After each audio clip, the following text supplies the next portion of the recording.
We're rolling. Okay. This is the Physics 42 DC Circuits Lab. It'll consist of 4 parts, 3 of which we'll outline in the video here. And then the 4th part on Kirchhoff's rules, I'll simply give you data. But if you understand how the first 3 parts work, the 4th part should be pretty straightforward. So in part 1, we have a series circuit. So our power supply is the bench power supply. So I've got high potential, low potential. My knob controls the voltage. When it's turned completely counterclockwise, it's 0 volts. And when it's fully clockwise, it's roughly 20 or 25 volts. So you can see right now it's about halfway. It's set to about 10 volts. We have a series circuit, which means there's one path for the current. Current comes here through this resistor, 289 ohms. Then goes through this resistor, 495 ohms. Then goes through this resistor, 988 ohms, and then back into the power supply. So we know from conservation of energy and conservation of charge that the total voltage here has to equal the sum of the voltages here, here, and here. And that the current that's coming out and going through each resistor must be the same since there's only one path. So we have 2 devices. The first is what's called the voltmeter. This device is what's called a multimeter, and you'll notice it has different settings. You can measure DC current, AC current, resistance, DC volts or potential, and AC volts or potential. I'm going to use this one to measure voltage, so I'll set it here. That's DC. Remember, potential always is comparing 2 points in space. So my probes will be right here and in my ground.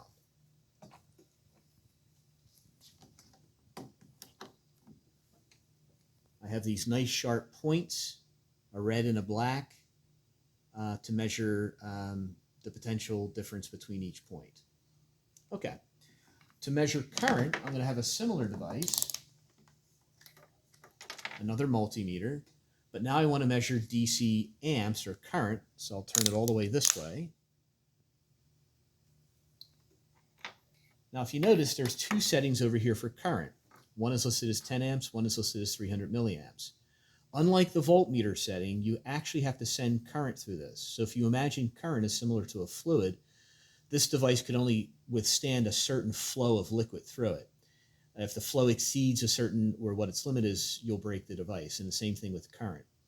So typically, you'll use the high amperage setting, which means this can withstand up to 10 amps. If you're going to measure significantly smaller currents, you can use this maximum setting, which is 300 milliamps. Since we have fairly large resistors, I'm going to use this setting. So my current will come in here, and then it will leave through the ground. And unlike the voltmeter, I have to actually make this part of the circuit. So what I'll do is I'll break the circuit. I'll have the current come out of the 3rd resistor, go through the ammeter, and then it will rejoin this. So I maintain a series connection. I maintain just a single path for the current. And you'll notice in this case, because I'm at the milliamp settings, I'm getting a relatively small current, about 5.6 or 5.7 milliamps, not amps. Okay, so let's reform the circuit. The first thing we want to do is verify the voltage of the power supply. So I'll take my probes, put them across the high and low potential, and you're going to record this value, so 9.97. So that's your first piece of data, 9.97 volts. I'll take it out. Now I'm going to measure the potential across each of the resistors. You'll also want to record the resistors that are listed on the white pieces of paper. So the potential drop for the first one, again, here's my high potential end, so I'll put my positive probe here, my negative probe here, and can you read that? My voltage is 1.63 volts. So you'll record that for V1, 1.63 volts. I'll do the same thing for the second resistor. Again, here's my high potential end. There's my low potential end. Because the resistance is higher, I get a larger voltage for the same current, so 2.77 volts. And then finally, I'll do the same thing for the last one. That's almost 1,000 ohms, so 988 ohms, so the voltage should be higher, and you'll see on the meter it's 5.63. So those are your 3 voltage readings. Follow the directions in the write-up. If you add those 3 voltages up, it should match what we measured coming out of the power supply, which was the 9.97 volts. Okay? Again, we only have a single path, so I only have to measure a single current. It doesn't matter whether I measure it over here, or here, or here, or here. I do what's convenient. I've got my meter all set. So I break the circuit. You always do that when you're measuring current. You have to break the circuit and make the ammeter part of the circuit. So the current will come out of R3, go through the meter, and then go back into the circuit. Again, I have just a single path, and I saw that my current is it's fluctuating a little bit. We'll say it's 5.70, and that's milliamps. And that's it.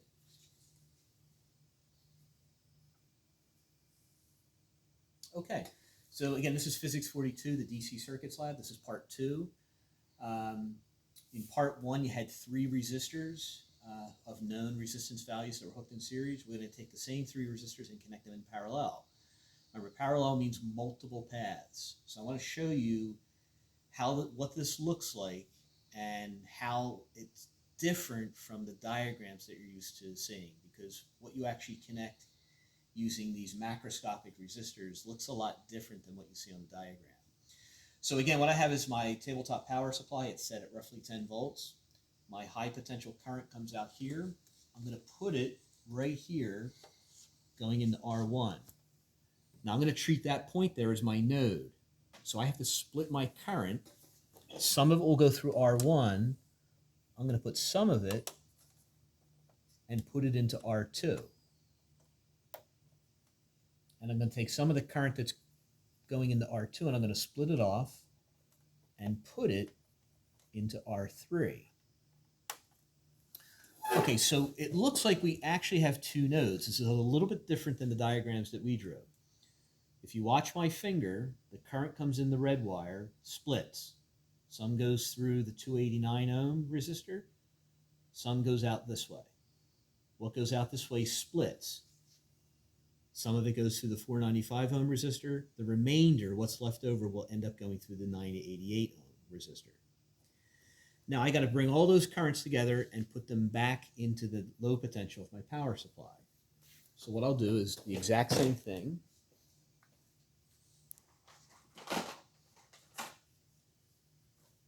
The current that comes out of the 289, that will rejoin this current right here, coming out of the 495. That will join this that's coming out of the 988. And then all of that will then go back into the power supply. Now we have a parallel arrangement. That means that the voltages across the 3 resistors will be the same. So again, you have your resistance values here. Here's my voltmeter. Remember, I got a probe across the ends of the resistor. Let's see, can you see that? So I'll walk around the other side. Actually, let's measure the voltage of the power supply just to make sure, or to see if it's changed. If it's changed, that's okay. You just write down the new number. Okay, so it looks like our EMF has dropped a little bit. So it's 9.83 volts. So you'll want to record that. That's your power supply voltage. I'm going to come around and I'm going to measure the potentials across each of the resistors. So again, here's my high potential for R1. There's our voltmeter. Can you see the voltmeter?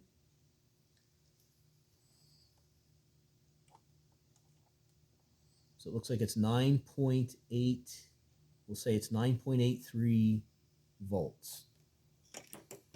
Okay, so that's V1. That matches the power supply. That's good. We'll do the same thing across R2. Here's our high potential. There's our low potential. You can see it's 9.84, slightly different.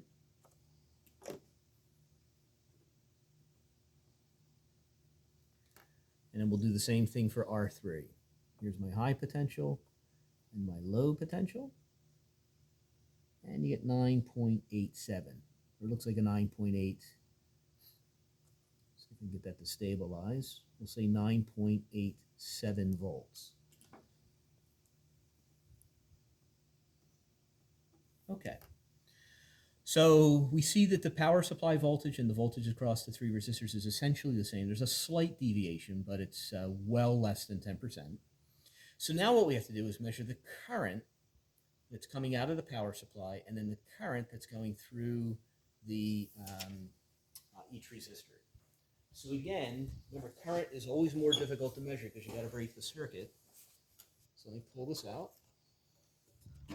Again, here's our ammeter. So the first thing we want to do is let's look at the current that's coming out of the power supply. So the current goes through here, it splits, and then it rejoins here. So what I'll do is I'm going to take all the current that has rejoined and is about to go back into the power supply, and I'm going to put it into the meter.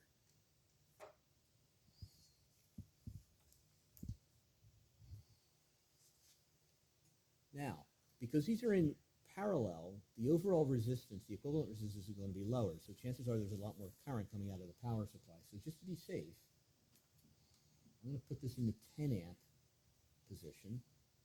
Let's see what we get. Now, when I'm in the 10 amp position, this measures amps, not milliamps. So it looks like it's 0.07 amps, which is 70 milliamps. 70 milliamps is less than 300, so I should be able to move this down safely without blowing a fuse. And so you see the total current that's coming out of the power supply is 62.9 milliamps. Okay, good.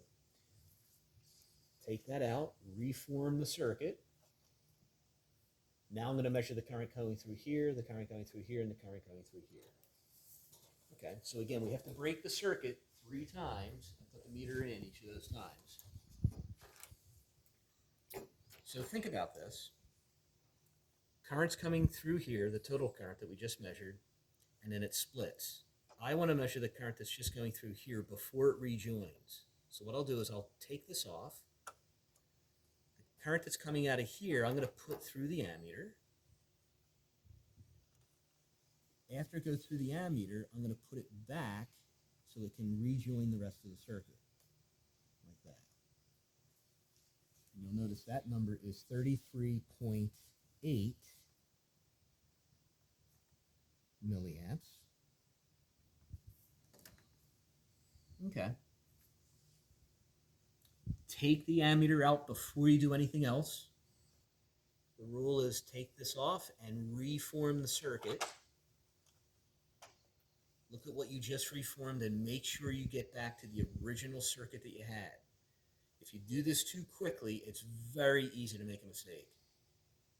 So again, the current comes out here. Some goes through R1, the rest splits. Some goes through R2, the rest splits. They all rejoin here. So we're back to where we started with. Now let's get the current that's going through this one. Again, it splits here. The current that goes through here, what I want to do is before it rejoins, I'm going to send it into the ammeter. So the current that comes through here, I'll put into the ammeter.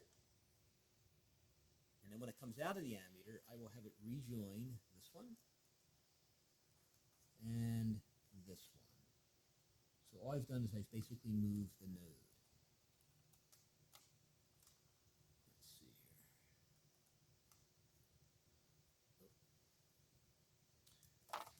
This fell off. Let me put this back on.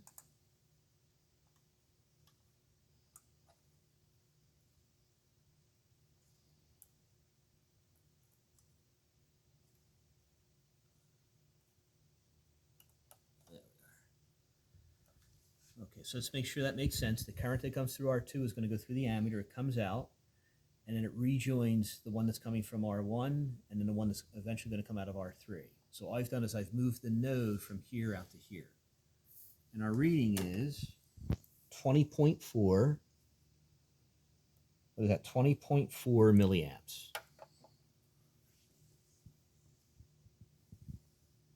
Okay, that's lower than what was through R1 because it has a higher resistance. So let me take the ammeter out again, reform my original circuit. You should verify that it is indeed the same that we started with. Okay, now I just have to get the current that's coming through R3. So again, I'll break it right here, pull this off. So the current that comes through here, I want to send into the ammeter. And then what comes out of the ammeter, I want it to rejoin with the currents that come out of the first two and with the current that's going back into the power supply. And you can see the current is indeed small. It's 9.98 milliamps because R3 is the largest of the three resistors. So we'll say 9.98.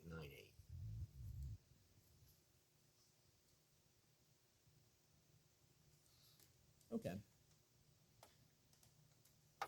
Pull the ammeter out. And then there's my circuit. And then just to quickly verify, if I want, I can go back and measure the total current that's flowing out of the power supply. We saw before that it was 62.9 milliamps. Let's just make sure of that.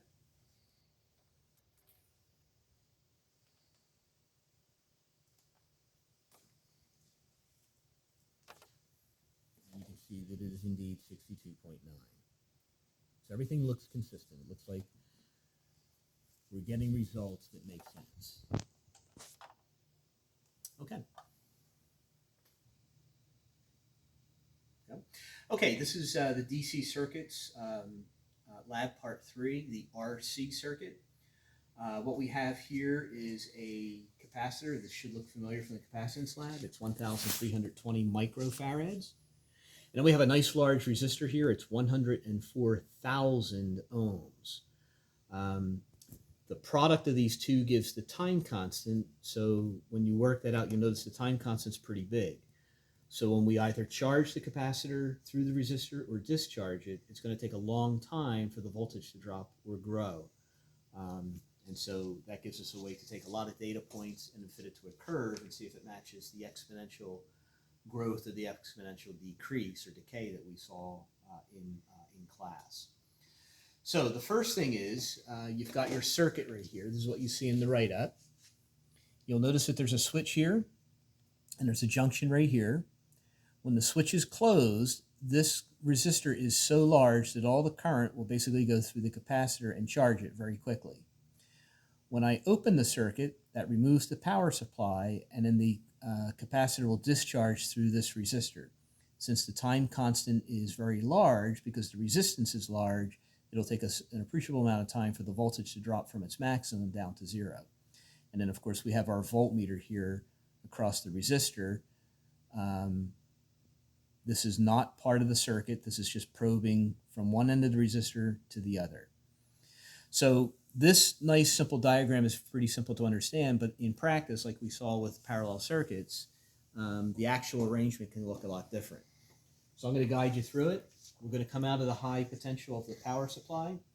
And the power supply voltage we just measured, and you can record this number, it's 10.1 volts. That'll be your maximum EMF coming out of the power supply. And then I've got my values for R and C, and then I'm going to make a table of values for the voltage across the resistor in 30-second increments because our time constant is so large. So just coming out of the high potential of the power supply, I go into the switch. I'm going to leave the switch open. I come out of the switch, and I go into the high potential of the capacitor. But there's a junction there, so I also go into the resistor.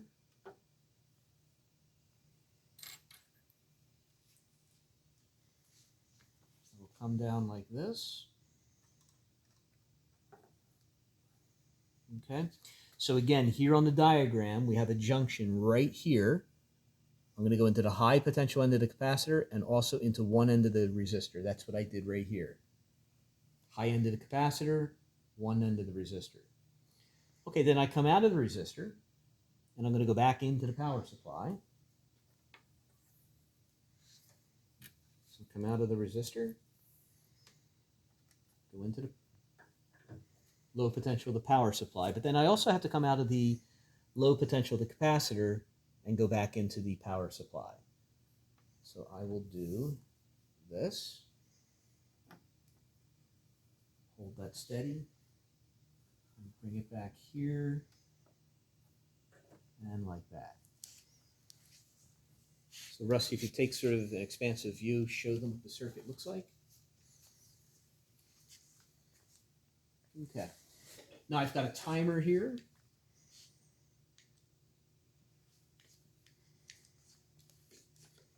And I've got my voltmeter here. I've got DC volts. I've got my proper settings, and I'm going to probe across the resistor.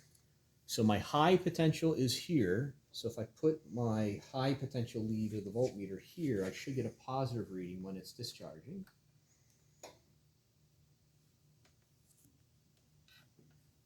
Like that. Okay, so now I'm all set.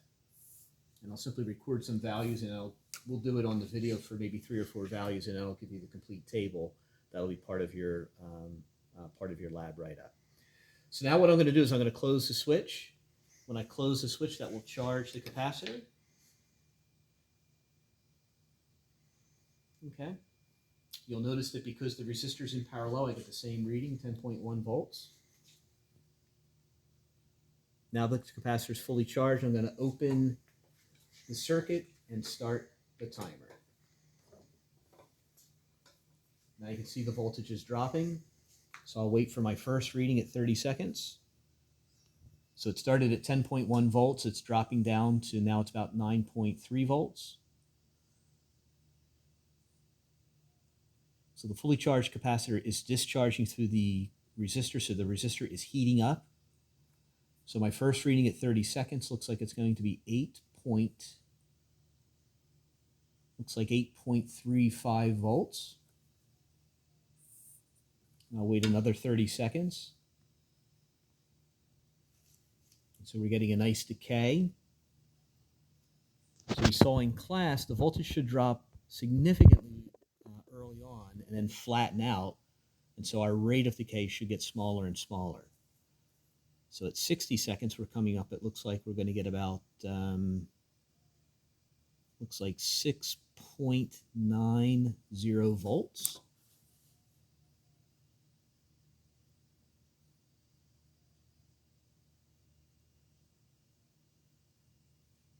So 90 seconds is what, a minute and 30 seconds?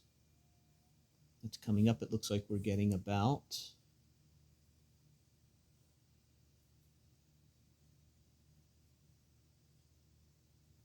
at a minute, 30 seconds, or 90 seconds, it looks like we're getting 5.72 volts. And we'll take one more reading and then we'll stop the video. So our next reading will be 120 seconds, which will be 2 minutes on our timer.